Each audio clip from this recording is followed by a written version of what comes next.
Welcome to Town Talk, the official podcast of Summerville, South Carolina, where we bring you the latest news and incredible guests here in Summerville. And community, we are at season 3 of Town Talk, which is crazy to think about. We're 40 plus episodes in, and as another surprise, we have a new studio. We like to keep it up. You guys know how I roll.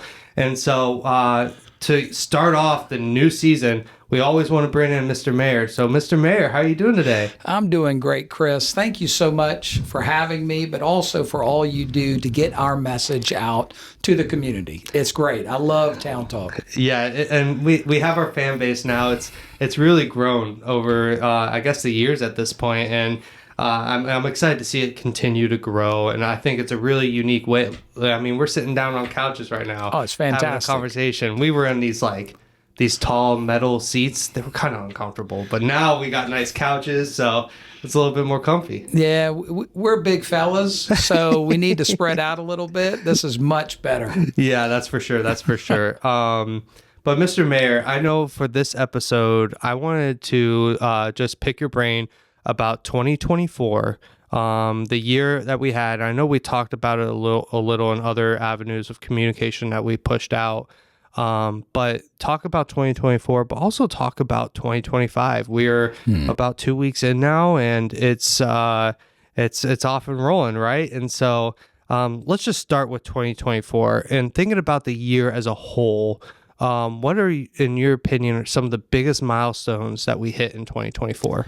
Well, Chris, you lived it. I did. 2024 was a big year on many fronts. Mm-hmm. Certainly kudos to our exceptional staff for pulling us through and ending the year in a much more positive place than we started it.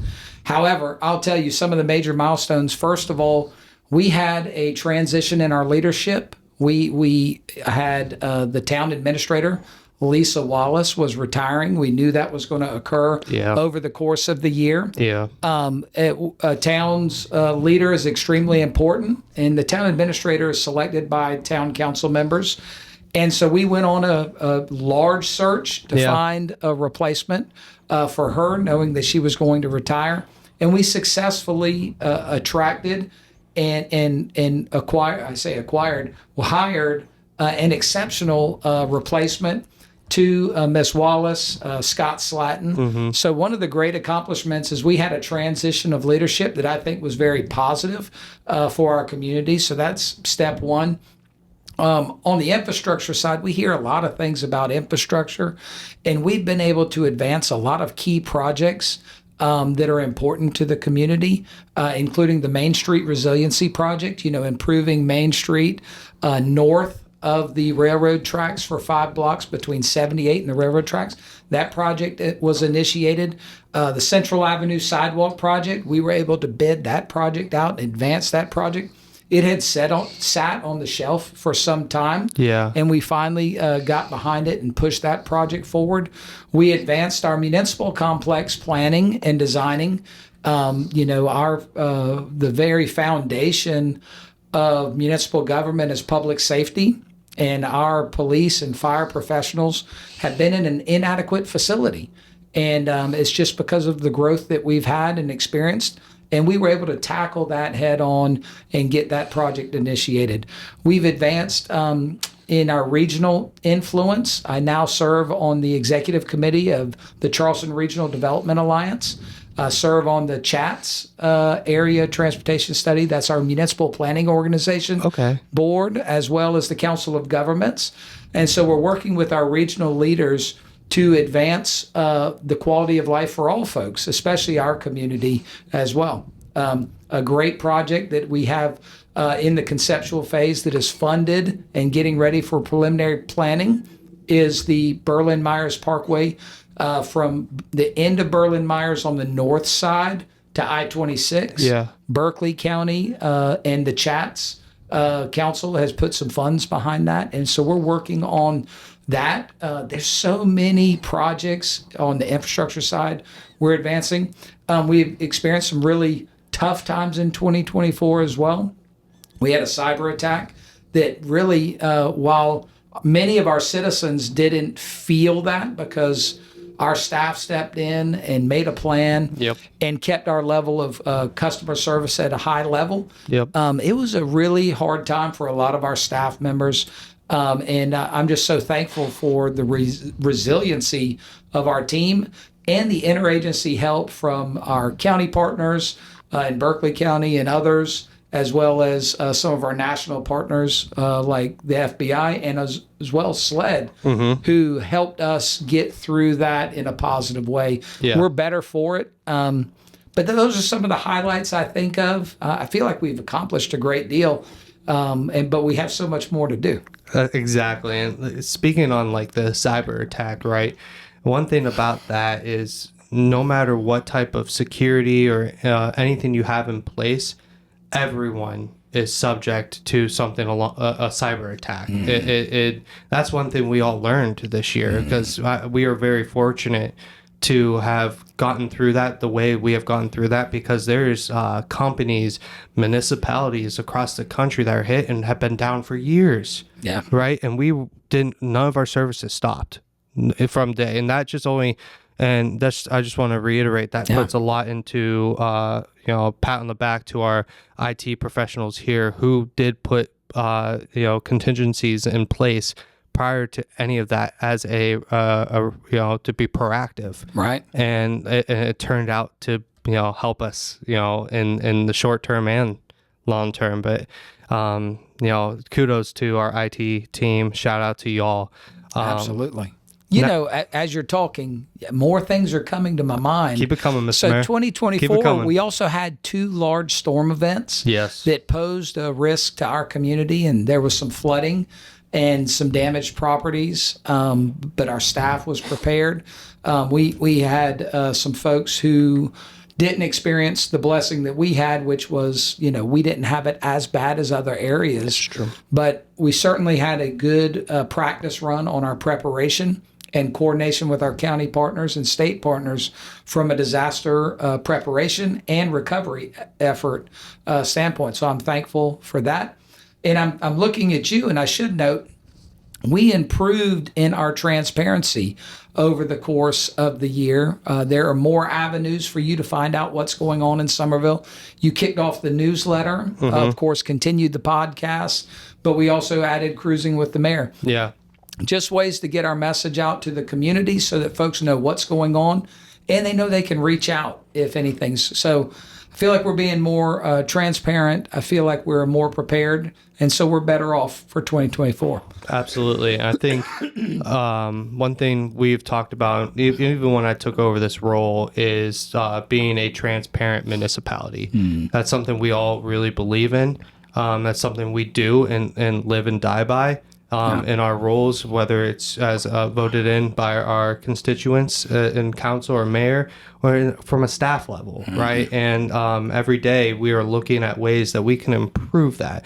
We don't want to put these things in place and just kind of let it be. We want to let it continue to grow. For example, Cruising with the Mayor is a unique twist on being able to make council meetings so much more digestible for the community members, because a lot of the stuff that's talked about, I'm going to be just very transparent. Before I got into government communications, I had no idea what was being spoken about. It sounded like it's just like a different language. I had no idea. And so me knowing that I had no idea coming into government communications, some of the lingo or anything like that, I know the community is not going to understand most of it either, or at least most of the community. So Cruising with the Mayor, if you haven't watched it, if you're a podcast fan, I'm sure you have. But it's something a little bit more relaxed like this, but in a golf cart. And we have a discussion. Even when it's cold outside. Yeah, our most recent one was the day that we had sleet, and it was a cold one, Mr. Mayor. Yes, we stayed committed. But that said, anything on why we speak on transparency, if you guys have any suggestions or things that you think would be better or you feel could be better and more helpful to you, please reach out to us. Let us know. We want to hear from you. And speaking on that, I wanted to let that be a segue into my next question, which is community feedback in 2024.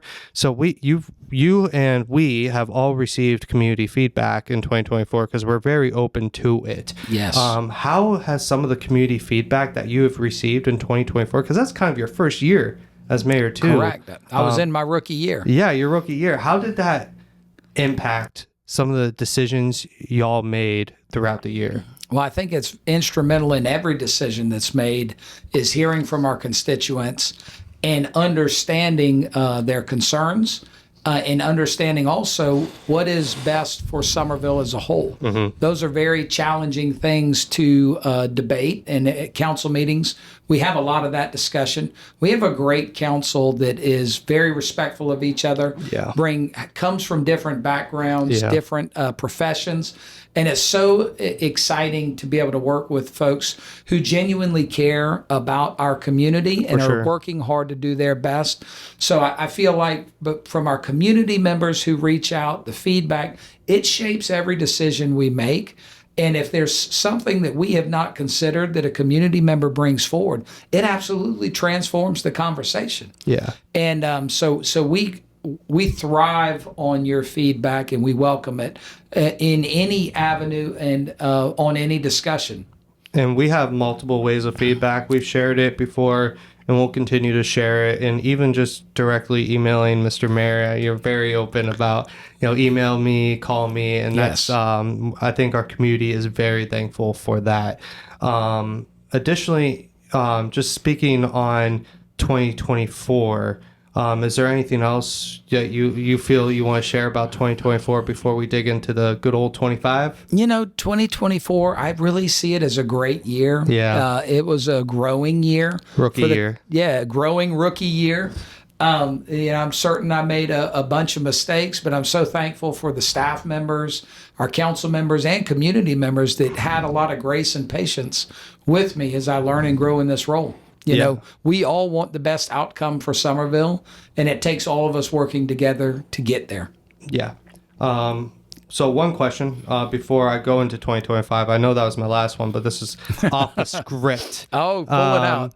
Favorite memory from 2024? Oh, favorite memory. Man, there are a lot of good memories. Yeah. And this may be a little cliche, but the Christmas tree lighting is such a fun time. Yeah, it is. It's really awesome. And it's fresh in my memory. Yeah. And I absolutely love the community coming together for the Christmas tree lighting and the celebration right there on Town Square. It was my first time on the balcony looking out. We had musical performers from our middle schools and high school. It was awesome. It was a very cold night, so it was seasonally appropriate. But we had a great turnout, and to me, that was one of my greatest memories. Was that as I'm talking about that, we have a lot of great memories. Each month we were honoring employees who really serve this town with excellence. Mm-hmm. Each story there, to me, is a very positive memory. We have so many things to be thankful for. It really is a blessing.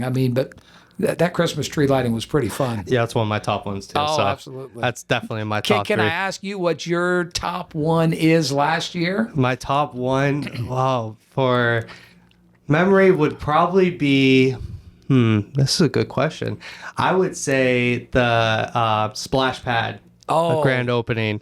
Dude, that was awesome. It was awesome when it came on, but it was also that little delay. The little delay was so funny, and I know, but it was like just technical timing of making sure the water's on.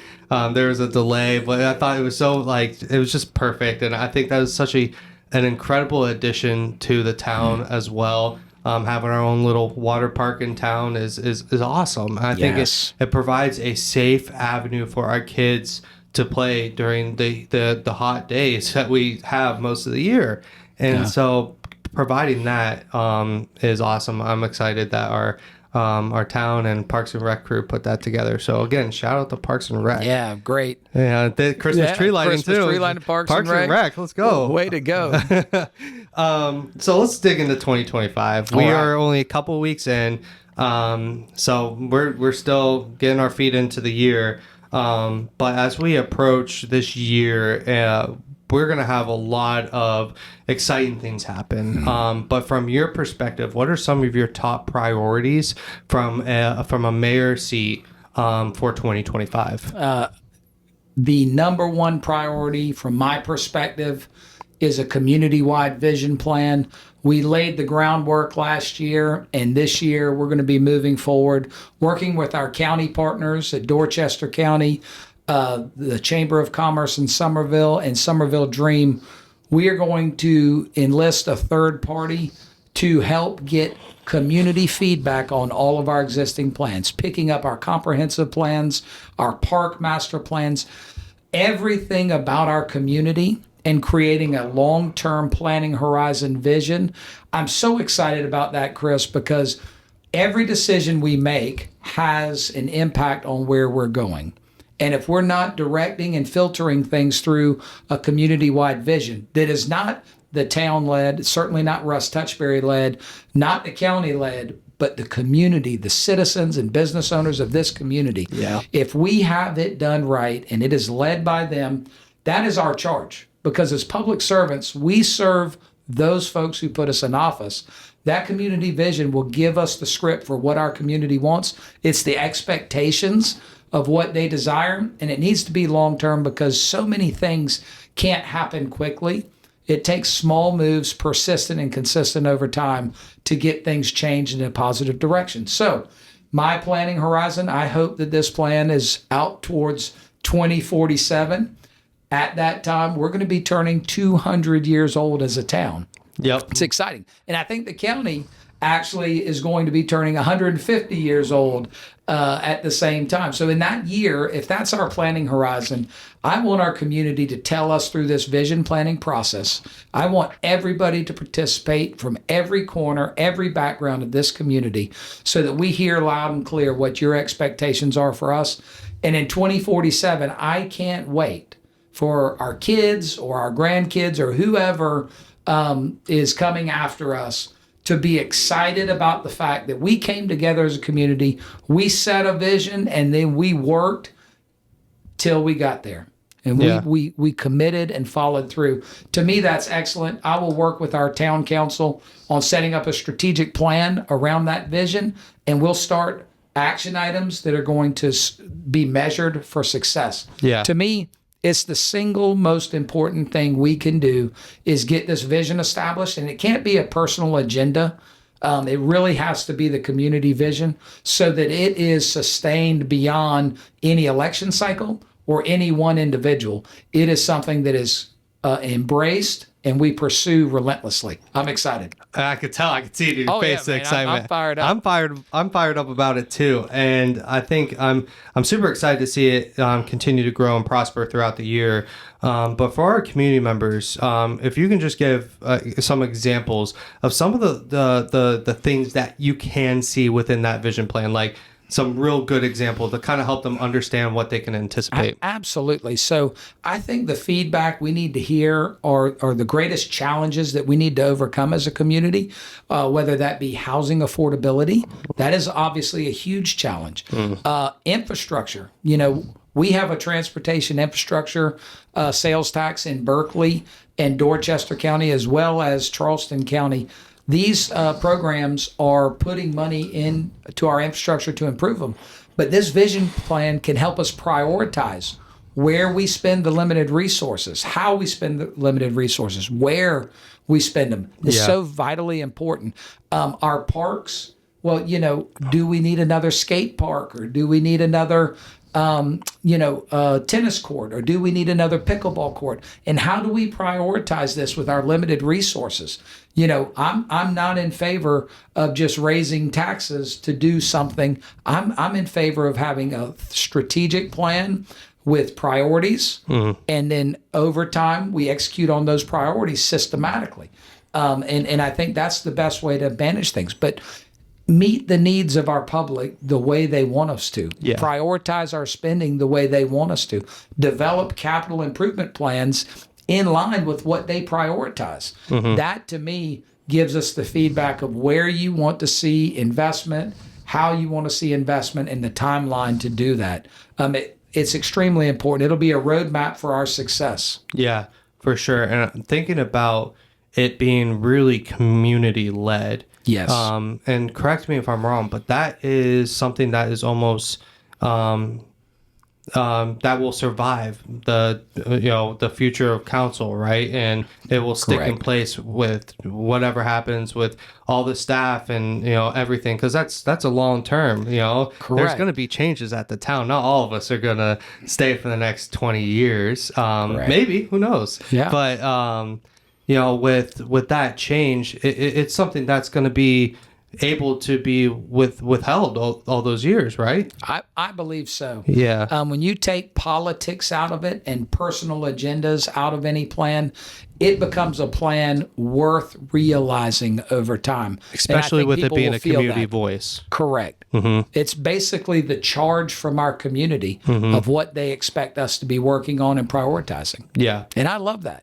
I agree. That's why I'm here. Yeah. I'm here to serve the citizens that put me in office. Yeah, and I think the community should be extremely excited about this. There obviously will be more information that comes out regarding the vision plan, and I think it's going to be huge. I think it's going to be really huge, and the 200-year anniversary is going to to be exciting, huh? I hope I make it. You know, that's a long time away. We start planning I know you'll now. make it. You're a young fella. But That's we'll have to start the planning for that celebration now, huh? it's exciting. It is exciting. But speaking into 2025, I know that's one of your ultimate goals into this year, which rightfully so. But is there any new, programs or anything else like newer coming into this year that you can kind of share with the community? Yeah, I mean, we're going to continue the projects that we've started. Yeah. We have some pretty large projects underway, and we're going to continue to push on those. We talked about the municipal complex. We talked about getting Berlin Myers connected to I-26 on the north side. Berlin Myers on the south side going out towards Orangeburg Road and across Orangeburg Road towards the Summers Corner area. That project's going to be open this year. So that's exciting. That is exciting. That we're going to see a whole shift in our traffic as that project is open. By the end of this year, we should have Maple Street getting close to opened up. That's so gonna the help. Maple Street project will be opening up. This is going to transform how traffic moves in and around our town. The Main Street Resiliency Project is going to be under development. The Central Avenue sidewalk is going to be under construction. There are going to be so many items happening concurrently as we advance current projects. It's really exciting to see this work being done. New big things within the town. Outside of those, I'm not aware of anything that's really striking me. Yeah. I know that there are some areas where we are hoping to annex areas into the town. I know that our overall goal is to diversify our tax base and strengthen our tax base. So we're going to be working really hard regionally to encourage employers to put their offices in Somerville. Of course. Provide our citizens a way to live, work, and play closer to home so they don't have to get on I-26 and get in traffic. That really impacts a lot of our citizens' quality of life. Their time with their families are eroded by time spent on the road going to a place where they work. Exactly. I'm hoping for medical office opportunities, in the sawmill development right there at 78 and Berlin Myers. Roper is putting a significant complex there with 2 different office buildings. It's going to be awesome. Which that's exciting. I've heard that in Nexton, there are other medical opportunities and in just ways that we can create opportunities for our citizens to be closer to home, to work closer to home, and spend less time on the road and more time with their family and enjoying this beautiful town. Those are big goals for me. I think I've told you this. If not, I'm sorry because you're supposed to know all the information. But 40% of Boeing's workforce has a Somerville postal address. I know that. Yep. So when you think about that, and there's so many other businesses where people pack up and they live here, but they go out of town to work, I want to create those opportunities for them to be here and enjoy what we have to offer. So I'm going to work extremely hard regionally to encourage that and promote that type of growth, diversifying our tax base, strengthening our economy, but also providing a better quality of life for our citizens. Absolutely. And thinking about, like, if anyone's looking to bring, a business here into Somerville who's listening or watching, I think it makes sense, right? Because your employees are going to be living somewhere around here. Correct. And you might as well have, if you want for longevity, to retain your staff, we have everything here. Correct. We have everything, from good food to shopping, anything you need, to also just enjoying yourself on a Friday night. Yeah. Right. We have everything you need here in Somerville, and knowing that you don't have, your employees knowing that they don't have to sit in traffic for an hour plus to go to work every morning. Instead, it's 15 minutes. It's huge. I mean, it's a life-changing experience. It's what happened to me. Yeah. I was traveling 2 hours one way for a whole year before I came and joined the team here. And it went from 2 hours to 15 minutes, and I'm able to spend more time with my family, right? I'm able to do more things that I can enjoy, right, in my free time because I'm not in my car. That's so important. Right? And so being able to provide that for other people in our area is huge. So please bring your business to Somerville. That's basically what I'm trying to say. Well, the thing that you hit on right there that really is also exciting about this time in our town, he talked about the restaurants and the businesses that are thriving here. We have some amazing restaurants. We really do. I put them up against the best of the best. Makes it hard to lose weight. Yeah, it's so good. And we have now like 10 boutiques. Yeah, we do. And I mean, you can go on a shopping spree in Somerville and find the best of the best and your favorite things anywhere. I mean, it's great. And unique stuff too with the boutiques. Very unique. Oh my gosh. Gifts, Christmas gifts and birthday gifts. I do all my shopping in town. Same. I mean, same. Especially Christmas gifts. Oh my gosh, there's always something that you can't get anywhere else, and it's awesome. No dig at Tanger, but it's too busy at Tanger to. Oh mercy! Yeah, no doubt. I can't do it. One thing I wanted to touch base on is you talked about annexing, and one thing that I hear about a lot about in my role as PIO is the donut holes, the confusion of if I'm in town or am I not in town. I have the zip code, but I'm technically not a part of the town of Somerville. That was me recently, and in the house I owned. How do you approach that from a mayor seat, and how do you look at that in the future of that? Because I know sometimes when there's a donut hole that is developed, right, it can be really hard to annex in at that point. So how do you look forward? Is that part of the vision plan too? I think it should be. Yeah. It really should be. We do have extremely irregular municipal boundaries. And I would equate that to a lack of vision from years past, and not saying that anybody did anything wrong, but we didn't have a cohesive vision for what we wanted our community to look like. I would encourage you that if you are not in town and you want to be in town, reach out to us. Let us know where you are. We'd love to see if there's an annexation opportunity for you. We have the best public safety professionals. Your insurance will lower because of our ISO rating being the absolute best. And we're committed to keeping that. In-town water and sewer can be cheaper if you're on Somerville CPW because they have an in-town rate. There's just a lot of opportunities. Our trash service, there's a lot of opportunities for improved level of service if you're within the town. But, as a mayor, I approach it that, not everybody may desire to be in town, but we have to prioritize areas where future growth is going and look at those opportunities where maybe we could have a larger commercial footprint from a revenue standpoint, or even industrial. And, that can be a bad word in town. But our neighbors to the north in Greer, they have about 10,000 less people than us in Greer. However, their revenue is about double ours. So it gives you perspective on what Because the of right industrial, right? tax base, yes, industrial tax base, what the right tax base can do from a revenue standpoint. And if we do that, we can reduce the tax burden on our homeowners over time because we'd have additional revenue from our commercial and industrial tax base. So we need to be thinking strategically. I think the vision plan is really the foundation For sure. for our Makes it- annexation strategy, but we're always open.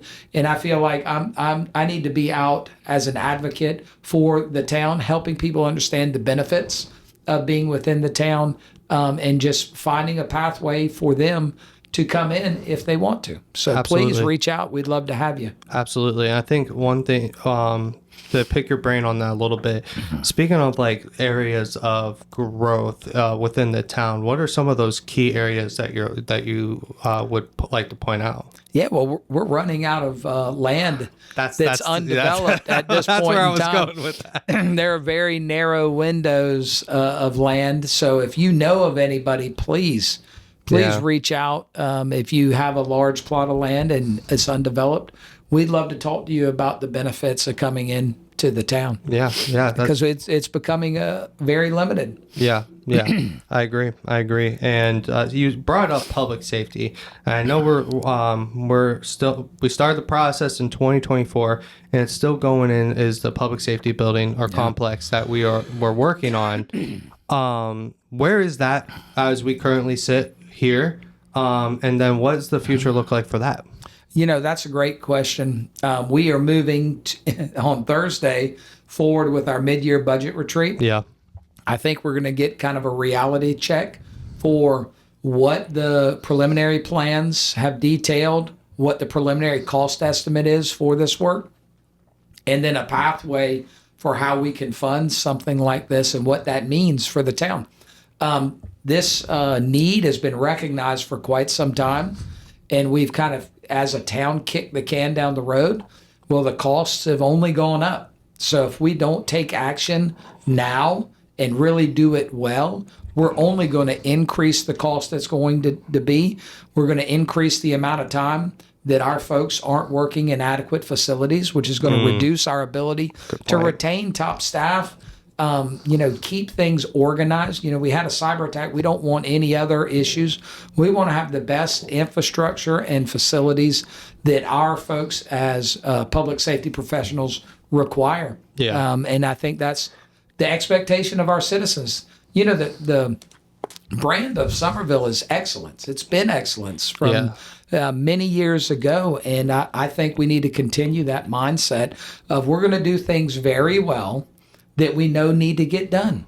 Now, if it didn't need to get done, we don't need to work on it. But if it needs to get done, let's do it well. Let's do it right so that we don't have to deal with this again for some time. If we put a Band-Aid on this, we're going to end up spending additional money now and a whole lot more money later to do it right. I want to get it done right the first time, and I'm excited to work with council on that. Yeah, and I'm excited to see the future of that and the growth of that, and watching you all kind of lead the way in the future of that. But you brought up a good point, talking about having a new facility does really genuinely enhance services because we're able to do things quicker and do things more efficiently. Correct. That's what new facilities do, or a new office, or you get some new technology in place, right? It makes things more efficient and it improves the services. But additionally, the one point that really struck me is having the retention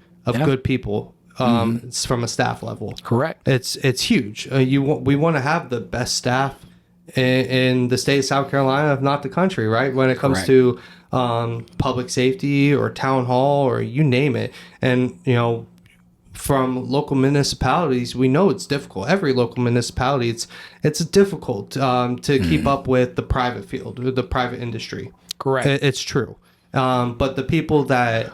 especially, I'm talking about myself here, and you can attest for running for mayor, but we do it because we care about people, and we want to give back to people. We want to give back to our community. Every staff member that I cross on a daily basis, they do this because they want to give back. Correct. They want to help. They want to make a difference. And that's why people work for local municipalities, or they run for council or run for mayor. But that said, the having new facilities, new better ways of a work environment does matter. So I wanted to pitch that, because I think it's from a staff level, I think it is appreciated, and that the leadership is looking and has that as a mindset. I think it is very appreciated. Well, I'll just add this. From a community, we have the best people in South Carolina, if not the country. I absolutely agree with that. And we want the best staff to go along with that. Yeah. And if we don't create the right environment for that, we're not going to have the best staff. Yeah. We need to make sure that their needs are met in a good, positive way, and that they have the tools so that they can be successful in their professions. And if we do that fundamentally, we're going to have the best staff serving the greatest people. It's great. And that only enhances the services of our community too. Absolutely. Having the staff having everything they need, or as much as they can, and then also the best people as well. That just enhances the services that we provide our community. So speaking on kind of parks, I know just another shout out for Parks and Rec. We did our most recent podcast was with Amy Evans, and I just want and we talked about 2024 and some of her biggest her biggest accomplishments for the year, and then kind of looking into 2025. I just want to give a shout out, because we talked about it a little bit. I want to give a shout out. Go give that podcast a listen. It's awesome. It's awesome. We have some great department heads, but there's no doubt our Parks and Rec director, Amy Evans, is a rock star. She is. Yeah. She is.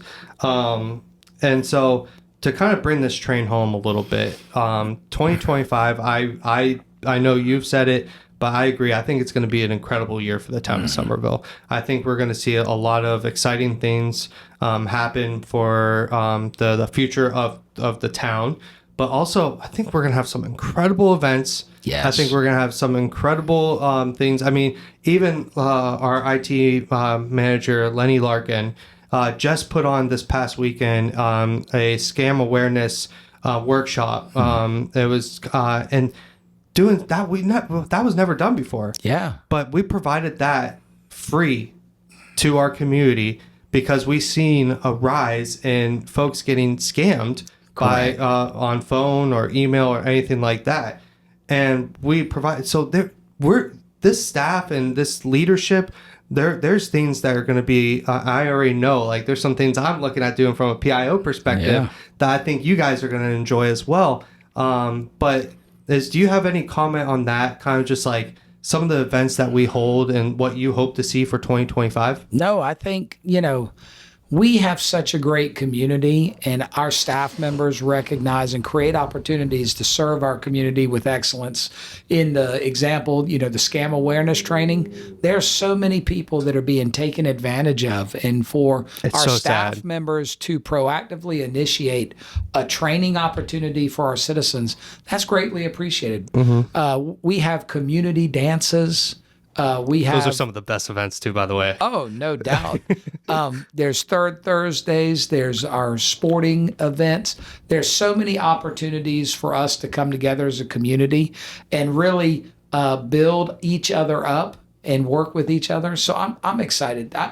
I appreciate the fact that our staff is proactively engaging our community and creating opportunities for people to thoroughly enjoy all that Somerville has to offer. To me, that's why we live here, so that we can soak it all up and be together and enjoy each other's company. Yeah, exactly. And also staff, and I speak just for Lenny because that's the most recent one, using their trained expertise to give back to the community. He did that on a Saturday. Technically, he's off on Saturday, right? No, he was here, and he provided training to our community members, because it makes a difference. He actually had an incredible turnout too. And I think he's looking to do it again. We're also going to bring him back on the podcast and do another call to another scammer. So he's already planning on that. You can look forward to that. That's in the works right now. I love it. That was a popular one, but he said he wants to kind of, keep doing it and showing the different ways that they can try to get you. I think it's great.